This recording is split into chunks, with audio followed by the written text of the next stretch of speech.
Hi, I'm Brett Parker, Multimedia Specialist for the National Provisioner. And today we're highlighting Indiana Pork, who sponsors the Junior Chef Competition at the World Food Championships held at the Indiana Fairground.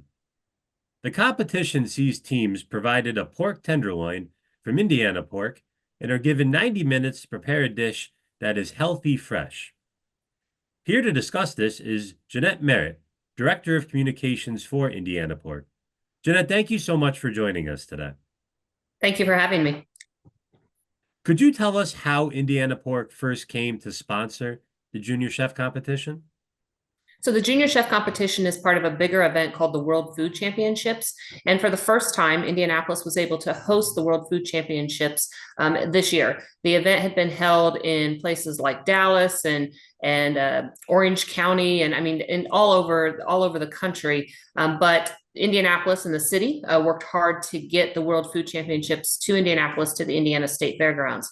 We were approached as Indiana Pork to help not only get the competition here, but to be involved in some way. And so there's a whole bunch of different competitions that take place as part of this giant cooking event. It's kind of a food sport event with all of these different cooking events. But my board, my committee, myself, I wanted to be involved in the junior side. We have a strong push at Indiana Pork to make sure we're educating that next generation on how to cook and how to maybe be a future chef or to be a future butcher or have some excitement about pork. And so we went to World Food Championships and wanted to sponsor and thought the junior category was the perfect fit for that, and absolutely loved every part of what these young people were doing. So, what exactly constitutes a healthy, fresh pork dish? And what are the most creative variations you've seen on such a dish? So we gave each junior cooking team, and most of them cooked in teams of two. There were a few that were single entry, their own team, but we gave each team a 3 pound pork loin. And the only parameter we said is, you have to use this pork loin and make it healthy. So obviously we weren't deep frying it, or we weren't, adding a whole bunch of oil or anything to it, wrapping it in bacon. But we wanted to see, how these kids could creatively come up with a dish. Pork loin is a very lean meat. It is as lean as a skinless chicken breast, and so we wanted to have these students just come up with their creative dishes, and we saw everything. The dishes that these young people put out, and when I say young, we had teams as young as 9. We had like a team of 9 and 10-year-olds that could barely reach the top of the stove to like stir their dish, up to juniors, seniors, and high school that were competing. We saw a lot of just creative use of flavors. These kids were not afraid to season. They weren't afraid to put some exotic ingredients on it. In the end, we saw a pork taco dish end up winning that I didn't get the chance to taste, but I heard was absolutely delicious, and just seemed to encompass all the things that that a pork loin could be used for. Could you tell us who won this year's competition and what made their dish so exceptional? So it was 2 young ladies from Carmel High School, Carmel is a school on the north side of Indianapolis. And let me say that of the 30 teams who competed, there were kids from all across the country. I met a young man from Oklahoma who was competing.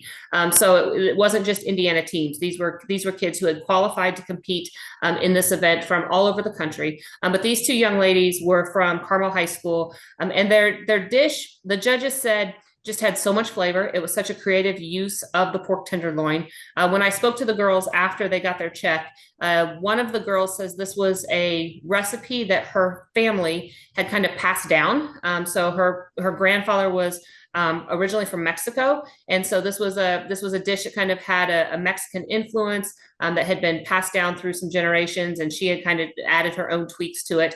It was super heartwarming. It was kind of a tribute that she was doing to her grandfather, and she told me pork was very much part of a meal that their family enjoys.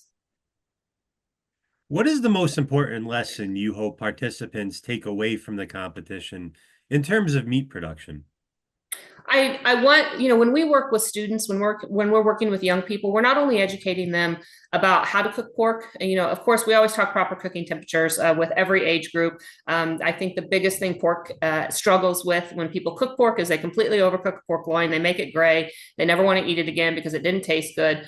So we're always preaching cooking pork loin to 145 and don't overcook it because that doesn't make it taste so great anymore. But we also want kids to understand agriculture and to understand where their pork is coming from. Indiana is the fifth largest pork producing state in the country. We have 2,800 pig farmers all across the state, and we want people, especially these young people who likely aren't living on a farm. They're probably not, they're many generations removed from a farm. We want them to trust their farmer, trust how that product was raised, and to be able to cook it correctly when they do have it with them.